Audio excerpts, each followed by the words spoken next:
नमस्कार दोस्तों, आपका स्वागत है एग्ज़ाम फीवर यूट्यूब चैनल में। दोस्तों एनसीईआरटी क्लास 6 का चैप्टर नंबर 5 हम पढ़ेंगे अभी, राज्य, राजा और एक प्राचीन गणराज्य।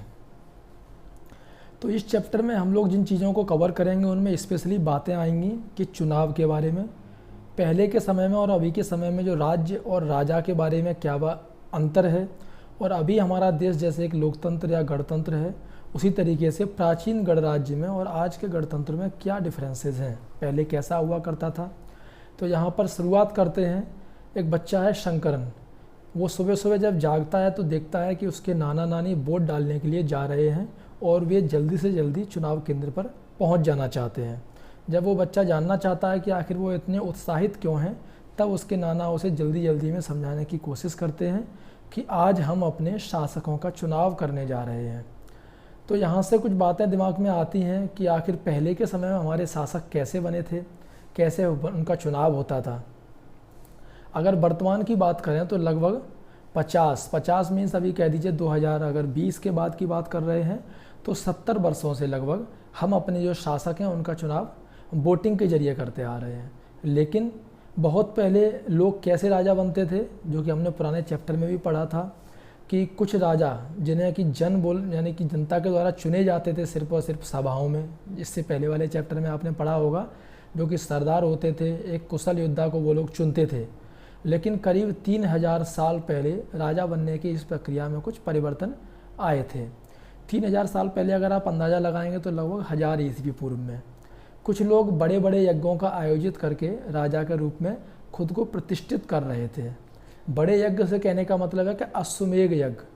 तो अश्वमेध यज्ञ क्या था दोस्तों, एक ऐसा यज्ञ का आयोजन किया जाता था, इसमें कोई राजा या घोड़े को कुछ लोगों की देख रेख में स्वतंत्र रूप से विचरण करने के लिए छोड़ देता था, और यह घोड़ा है जो कि अलग अलग राजाओं की सीमा से निकलता था और उसके ऊपर कुछ मार्क रहता था कि ये अश्वमेध यज्ञ वाला घोड़ा है। तो जो भी राजा उस घोड़े को रोकेगा रास्ते में, तो उसे उस राजा के पीछे जो सेना चल रही होती थी उससे युद्ध करना होता था। यानी कि अश्वमेध यज्ञ जिस राजा ने किया है उससे युद्ध करना होता था, और अगर वो उसे आराम से उस एरिया से निकल जाने देगा तो कहने का मतलब है कि उसने वो अश्वमेध यज्ञ वाले राजा की अधीनता को स्वीकार कर लिया है, वो राजा ज़्यादा शक्तिशाली है। और उसके बाद क्या होता था कि जो लोग उसको स्वीकार कर लेते थे उसकी अधीनता को, उन सभी राजाओं को यज्ञ में आमंत्रित किया जाता था, और वो सभी राजा यज्ञ में आमंत्रित होने के बाद उस राजा के लिए उपहार लाते थे। इन सभी आयोजनों में राजा का एक मुख्य स्थान होता था, उसे राज सिंहासन पर या फिर बाघ की खाल के एक विशेष आसन पर बिठाया जाता था। कौन से राजा को? जिसने अश्वमेध यज्ञ आयोजित किया है। जब वह राजा युद्ध क्षेत्र में जाता है तो उसका सारथी ही उसका हमेशा सहचर होता था। तो जब यज्ञ होता था तो यज्ञ के अवसर पर उस राजा की विजय और उसके जो दूसरे क्वालिटी हैं उनका गुणगान भी वो सारथी ही करता है। राजा के जो सगे संबंधी हैं, जैसे कि उसकी रानियां और उसके पुत्र, उन्हें भी छोटे छोटे अनुष्ठान करने होते थे, और जो राजाओं को आमंत्रित किया गया था उनका काम था सिर्फ और सिर्फ बैठ करके उस पूरे के पूरे यज्ञ की प्रक्रिया को देखना था। राजा के ऊपर पुरोहित पवित्र जल के छिड़काव के साथ साथ अन्य कई अनुष्ठान करता था। तो याद रखिए, राजा के ऊपर पवित्र जल कौन छोड़ता था? पुरोहित। विष या फिर वैश्य जैसे सामान्य लोग भी उपहार लाते थे, और जिन्हें पुरोहित शूद्र मानते थे उन्हें कोई भी अनुष्ठान में शामिल नहीं किया जाता था। अभी ये वैश्य और शूद्र क्या है, तो इन्हें बोलते हैं वर्ण व्यवस्था के अंतर्गत। तो वर्ण के बारे में आपको जानकारी थोड़ी दे देता हूँ। तो इस समय उत्तर भारत में खास करके गंगा यमुना के क्षेत्र में कई ग्रंथ रचे गए थे। जिस समय की हम बात कर रहे थे तो ऋग्वेद जो रचा गया था 3500 साल पहले, उसके बाद में जो भी वेद रचे गए थे उन्हें बोला जाता है उत्तर वैदिक काल के ग्रंथ।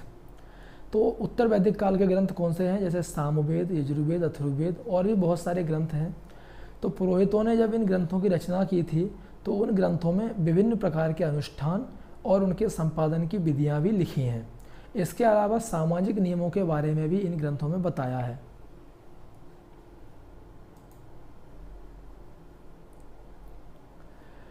उस समय समाज में कई समूह थे, जिनमें कि पुरोहित, योद्धा, खेतीबाड़ी करने वाले, पशुपालक यानी पशु पालने वाले, व्यापारी, शिल्पकार, श्रमिक, मछली पकड़ने वाले और जंगल में रहने वाले लोग रहा करते थे।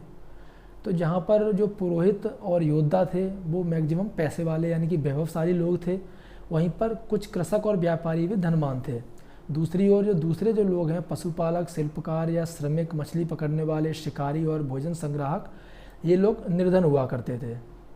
तो पुरोहित लोगों ने क्या किया कि लोगों को 4 वर्णों में या 4 वर्गों में विभाजित किया, जिन्हें वर्ण कहते हैं। उनके अनुसार प्रत्येक वर्ण के अलग अलग काम निर्धारित थे। इसकी सबसे बड़ी बात थी कि इन वर्णों को जन्म के आधार पर ही बांट दिया गया था। तो पहला जो वर्ण था वो ब्राह्मणों का था। उनका काम क्या था? वेदों का अध्ययन और अध्यापन करना और यज्ञ करवाना, जिसके लिए उन्हें उपहार भी मिलते थे।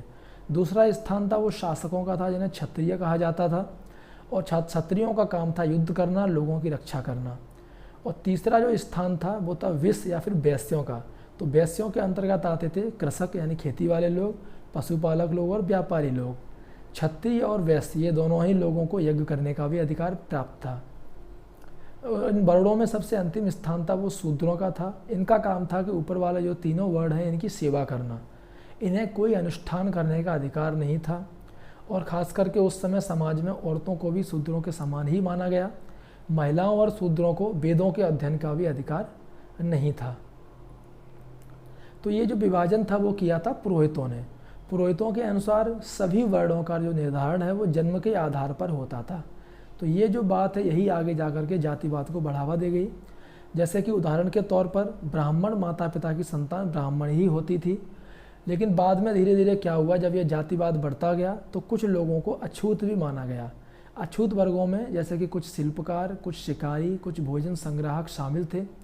साथ ही इनमें वे लोग भी आते थे जो कि डेड बॉडी यानी कि शवों को दफनाने और जलाने का काम करते थे। तो इन सभी लोगों से जो संपर्क है उसे अपवित्र माना जाने लगा। कई लोगों ने ब्राह्मणों द्वारा जो ये वर्ण व्यवस्था बनाई गई थी इसको स्वीकार नहीं किया। कुछ राजा स्वयं को पुरोहित से भी श्रेष्ठ मानते थे। कुछ लोग जन्म के आधार पर ये जो वर्ण निर्धारण है उसे सही नहीं मानते थे। इसके अतिरिक्त कुछ लोग व्यवसाय के आधार पर लोगों के बीच भेदभाव को भी उचित नहीं मानते थे, जबकि कुछ लोग चाहते थे कि अनुष्ठान संपन्न करने का अधिकार सभी का होना चाहिए। कई लोगों ने छुआछूत की आलोचना की, और इस उपमहाद्वीप यानी कि जो भारतीय उपमहाद्वीप है उसके पूर्वोत्तर क्षेत्र जो कि आजकल नॉर्थ ईस्ट एरिया है, वहाँ पर कई इलाकों में जो ये पुरोहितों ने व्यवस्था बनाई थी वो वाली सामाजिक और आर्थिक असमानता बहुत ही कम प्रचलित थी। यहाँ पर पुरोहित लोगों का जो प्रभाव था वो बहुत ही सीमित था, इसीलिए ये जो वर्ण व्यवस्था है वहाँ पर कम प्रचलित थी।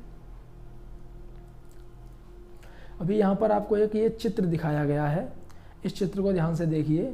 इस चित्र को बोलते हैं चित्रित धूसर पात्र, यानी कि एक पात्र है जो इस पर चित्र बने हुए हैं। तो इस तरीके का जो पात्र हैं उनमें ज़्यादातर थालियाँ और कटोरियाँ ही मिली हैं। ये पात्र बहुत ही पतली सतह के, सुंदर और चिकने होते हैं। शायद इनका प्रयोग खास मौक़ों पर महत्वपूर्ण लोगों को भोजन परोसने के लिए किया जाता था। अभी यहाँ पर बात आती है जनपदों की। जैसे पहले बात आई थी जनों के नेता जो कि राजा हुआ करते थे। तो महायज्ञों को करने वाला राजा अब जन का राजा ना होकर के जनपदों का राजा माना जाने लगा। जनपद का मतलब होता है जन के बसने की जगह, यानी कि लोगों के रहने की जगह। तो कुछ जो महत्वपूर्ण जनपद हैं उन्हें मैं आपको मैप में दिखाऊंगा। अभी जो पुरातत्वविद हैं उन्होंने इन जनपदों की बहुत सी बस्तियों में अलग अलग जगह पर खुदाई की, जैसे कि दिल्ली में पुराने किले के पास, उत्तर प्रदेश में मेरठ के पास हस्तिनापुर, और एटा के पास अतरंजी खेड़ा। ये कुछ प्रमुख जगह हैं, बाकी खुदाई तो बहुत सारी जगह पर की गई है। तो खुदाई से क्या मालूम चलता है कि लोग झोपड़ियों में रहते थे, मवेशी और अन्य जानवरों को पालते थे। वे चावल, गेहूं, धान, जौ, दाल, गन्ना, तिल और सरसों जैसी फसलें भी उगाते थे। लोग क्या थे, मिट्टी के बर्तन भी बनाते थे और इनमें कुछ धूसर और कुछ लाल रंग के होते थे। तो इन प्राय स्थलों में कुछ विशेष प्रकार के बर्तन भी मिले हैं, जैसा कि यहाँ पर चित्र में दिखाया गया है। इनको बोला गया है कि चित्रित धूसर पात्र। नाम से क्या मालूम चल रहा है, चित्रित यानी कि इनके ऊपर चित्रकारी की गई है। और ये चित्रकारी किस टाइप की होती थी, सरल रेखा में या फिर ज्यामितीय आकृति के रूप में होती थी। जनपद के बाद आती है महाजनपदों की। तो करीब 2500 साल पहले कुछ जनपद बहुत ही ज़्यादा महत्वपूर्ण हो गए और इन्हें बोला जाने लगा महाजनपद। तो यहाँ पर देखिए अब इस मानचित्र को, जहाँ पर मैं आपको बताता हूँ जनपद और महाजनपद के बारे में बताया गया था। जैसे कि कुछ महाजनपद हैं वैशाली, मगध, कौशाम्बी, उज्जैन, हस्तिनापुर, गांधार। और कुछ जनपद हैं जैसे अंग, वज्ज। तो इस तरीके के जो हैं ये जनपद हैं। और ये कुछ नदियों के बारे में बताया गया। यहाँ पर एक महाजनपद है तक्षशिला, गांधार एक जनपद है। तो इन जब महाजनपद और जनपदों के बारे में बात होती है तो महाजनपद जो है वो करीब 25 साल के बाद, जो कुछ जनपद जब बहुत ज़्यादा महत्वपूर्ण हो गए थे, शक्तिशाली हो गए थे, तो उन्हें बोला जाने लगा महाजनपद। तो अधिकतर जो महाजनपद हैं उनकी राजधानी हुआ करती थी और इनकी राजधानियों में किलेबंदी की गई थी। अब किलेबंदी क्यों की गई थी? किलेबंदी का मतलब है कि जो इन राजधानियों के चारों ओर लकड़ी या फिर ईंट या पत्थर की ऊंची ऊंची दीवारें बनाई गई थी। तो ऐसा इसीलिए किया गया होगा शायद कि उस समय के जो शासक थे वो अन्य राजाओं के आक्रमण से डरकर अपनी सुरक्षा के लिए इन किलों का निर्माण करवाते थे, या फिर कुछ राजा अपनी राजधानी चारों ओर विशाल, ऊंची और प्रभावशाली दीवार खड़ी करके अपनी जो स्मृति या फिर अपनी जो ताकत है उसका एक प्रदर्शन भी करते थे, उसके द्वारा दिखाते थे। तो इस तरीके के जो किले हैं तो इनके अंदर रहने वाले लोगों पर और उस क्षेत्र पर नियंत्रण भी बड़ा आसान हो जाता था, क्योंकि किलेबंदी हो चुकी है। और इस तरीके की जो विशाल दीवार है इससे एक योजना के द्वारा ही बनाया जा सकता था, क्योंकि बड़ी बड़ी दीवारों को बनाने के लिए लाखों की संख्या में ईंट और पत्थर का इंतजाम करना पड़ता था। हजारों स्त्री, पुरुष और बच्चे इसके लिए अथक परिश्रम किया करते थे और इनके लिए बहुत सारे संसाधनों की आवश्यकता पड़ती होगी उस समय, क्योंकि उस समय इतनी ज़्यादा तकनीक नहीं थी। लेकिन पहले के और अभी के राजाओं में अंतर क्या हो गया था? महाजनपदों के राजा एक स्थायी सेना को रखने लगे थे। वो सिपाहियों को नियमित वेतन देते थे, पूरे साल अपने पास रखते थे और उनमें से कुछ भुगतान हो सकता है कि आहत सिक्कों के रूप में भी होता था। अब यहाँ पर जैसे कि एक दीवार दिखाई जा रही है, इन्हें आप ध्यान से देखिए। इस दीवार पर एक कारीगर कुछ काम कर रहा है। ये दीवार है कौशाम्बी किले की दीवार, और ये चित्र जो कि उत्तर प्रदेश के इलाहाबाद के पास एक ईंट की दीवार का अवशेष है। इसके एक भाग का निर्माण संभवतः 2500 साल पहले हुआ था। तो इतनी बड़ी बड़ी ईंट की दीवारों के लिए कितनी सारी ईंट और कितने लोग उस समय चाहिए होंगे, तो इन सब के बारे में बताया गया है। अभी जब बात आ गई जनपद बन गए, महाजनपद बन गए, राजा इतनी बड़ी संख्या में खर्चा कर रहा है, सेना को रख रहा है, दीवारें बनवा रहा है, तो उसके लिए सोर्सेज क्या है? तो वो है टैक्स, यानी कि कर। महाजनपदों के राजा विशाल किले बनवाते थे, बड़ी सेना रखते थे, इसलिए उन्हें प्रचुर संसाधनों की आवश्यकता भी होती थी। तो इसके लिए उन्हें कर्मचारियों की आवश्यकता होती थी। अतः महाजनपदों के राजा लोगों द्वारा समय समय पर लगाए गए उपहारों पर ही सिर्फ निर्भर न रहकर अब नियमित रूप से कर वसूलने लगे थे। तो कर कौन से कर आते थे इसमें? जैसे कि फसलों के ऊपर कर लगाया गया था। जो भी किसान थे, क्योंकि मैक्सिमम जनसंख्या उस समय तक कृषक ही थी, तो अपनी उपज का 1/6वां हिस्सा वो कर के रूप में देते थे, जिसे भाग बोलते थे, 1/6वां भाग। दूसरा है कारीगरों के ऊपर भी कर लगाए गए थे, जो कि खास करके अक्सर श्रम के रूप में चुकाए जाते थे। जैसे कि एक बुनकर है, लोहार या सुनार, तो ये सभी लोगों को राजा के लिए महीने में एक दिन काम करना पड़ता था। पशुपालकों को जानवरों या फिर उनके उत्पाद के रूप में कर देना पड़ता था। व्यापारियों को सामान खरीदने और बेचने पर भी कर देना पड़ता था। और आखेटक और संग्राहक या उनको जंगल से जो भी वस्तुएं मिलती थी उनके ऊपर भी कर देना पड़ता था।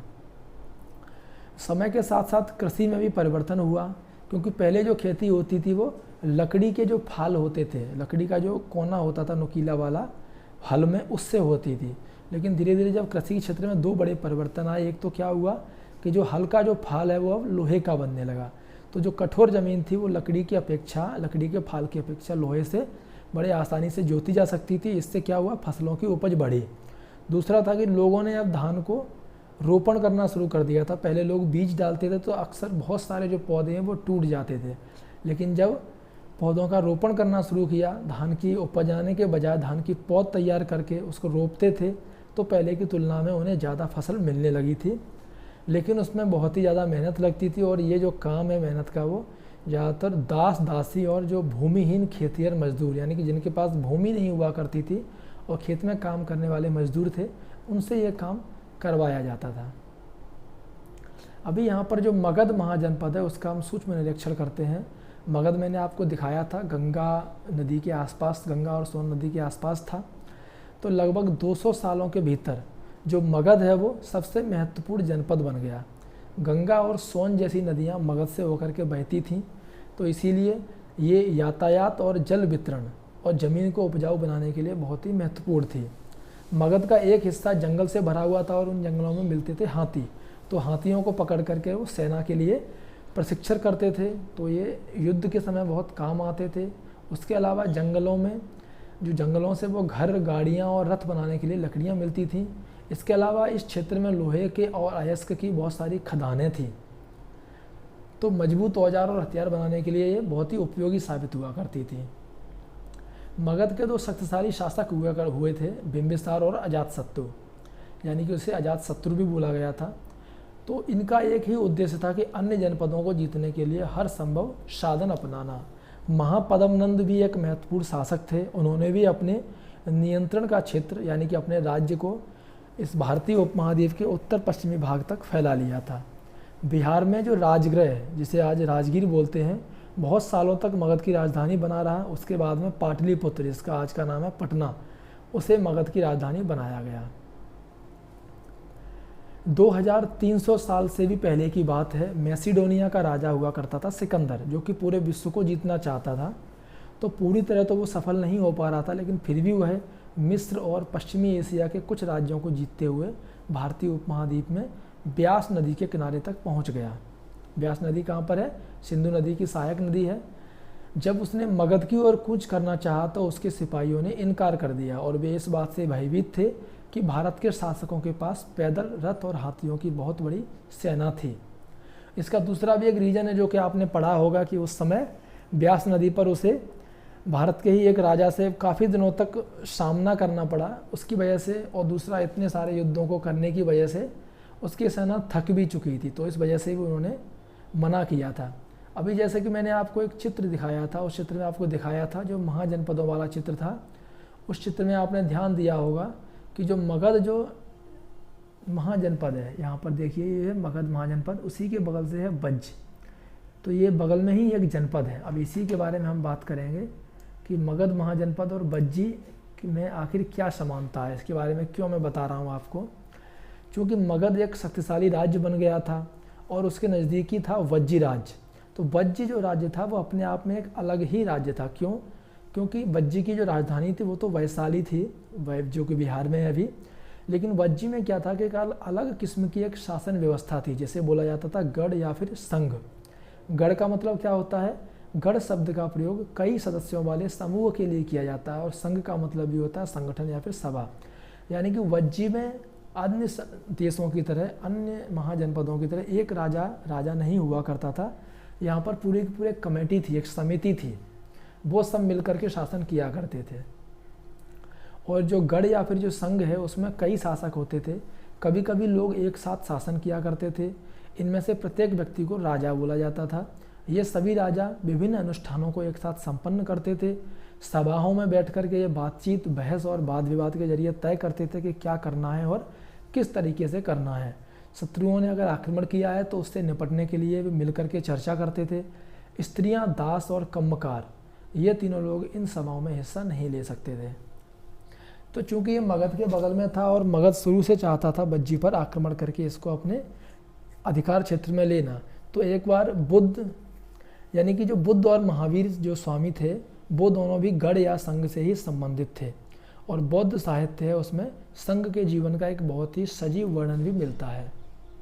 अभी यहाँ पर एक छोटी सी बात मैं आपको बताता हूँ कि बज्ज संघ का ये जो वर्णन है वो दीघ निकाय से लिया गया है। दीघ निकाय क्या है?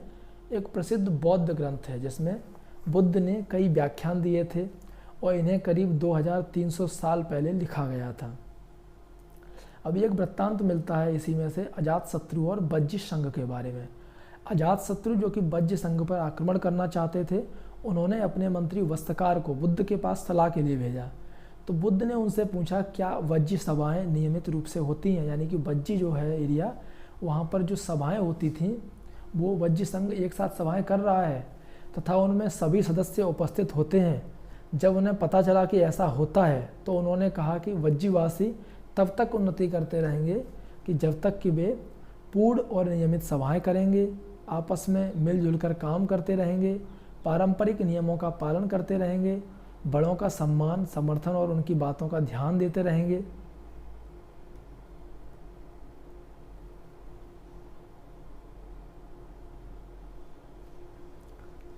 उसके अलावा वज्जी महिलाओं के साथ जोर जबरदस्ती नहीं करेंगे और उन्हें बंधक नहीं बनाएंगे।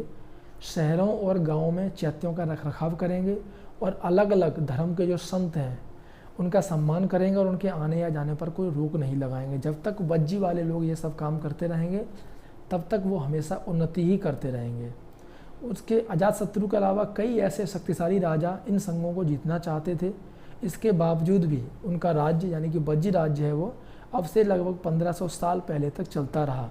उसके बाद जब गुप्त शासक आए थे तो उन्होंने गढ़ और संघ पर विजय प्राप्त करके उन्हें अपने राज्य में शामिल कर लिया था, जिनके बारे में हम आगे बात करेंगे।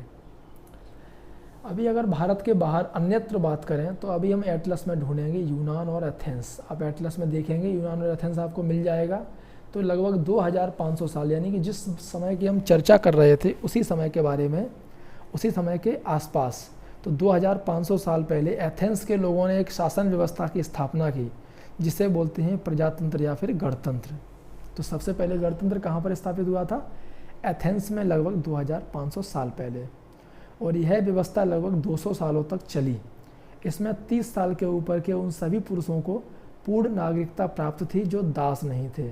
वहाँ एक सभा थी जो कि महत्वपूर्ण विषयों पर निर्णय लेने के लिए साल भर में कम से कम 40 बार बुलाई जाती थी। जैसे कि अभी लोकसभा और राज्यसभा होती है, संसद होता है।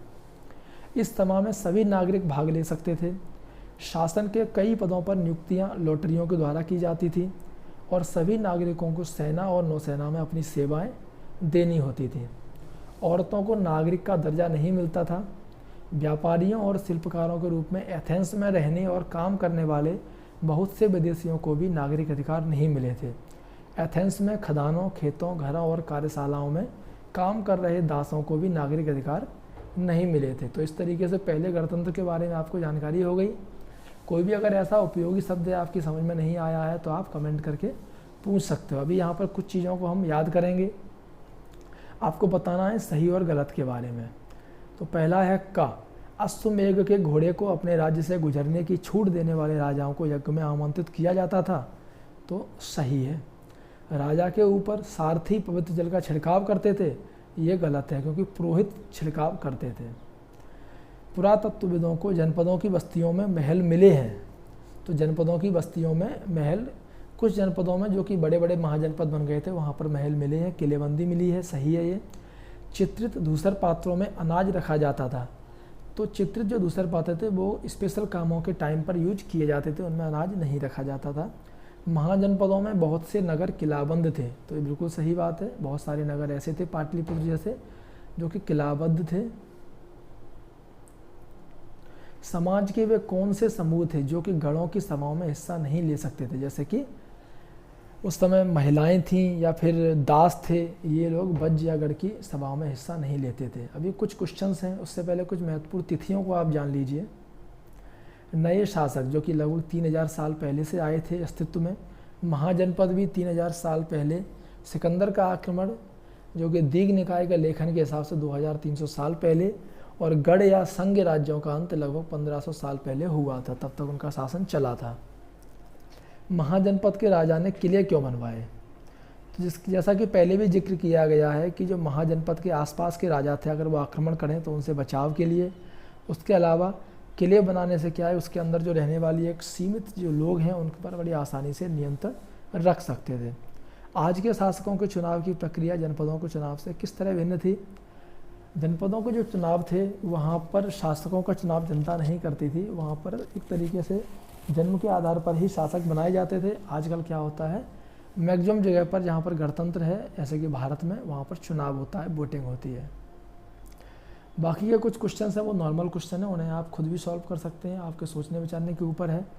तो टोटल आपने ये 5वां जो चैप्टर है वो भी कंप्लीट कर लिया। इस चैप्टर का नाम था राज्य, राजा और एक प्राचीन गणराज्य। इस चैप्टर में आपको कोई भी डाउट होता है कमेंट करके पूछिए। इससे पहले वाले चैप्टर्स को आप पहले पढ़िए, उसके बाद इसको पढ़िए, तो आपको ये अच्छे से समझ में आएगा। इसके बाद वाले चैप्टर्स को हम अगले वीडियो में कवर करेंगे। इसके अलावा दूसरे सब्जेक्ट हैं उनके एनसीईआरटी के चैप्टर या फिर दूसरे सब्जेक्ट हैं उनकी वीडियोज़ को आप देखना चाहते हैं तो आप मेरे मोबाइल में या आप मेरे चैनल पर उन्हें देख सकते हैं। बहुत सारे चैनल की लिंक वीडियोज़ की लिंक मैंने आपको डिस्क्रिप्शन बॉक्स में और ऊपर कार्ड्स में दी हुई है, आप उन्हें भी देख सकते हैं। धन्यवाद दोस्तों।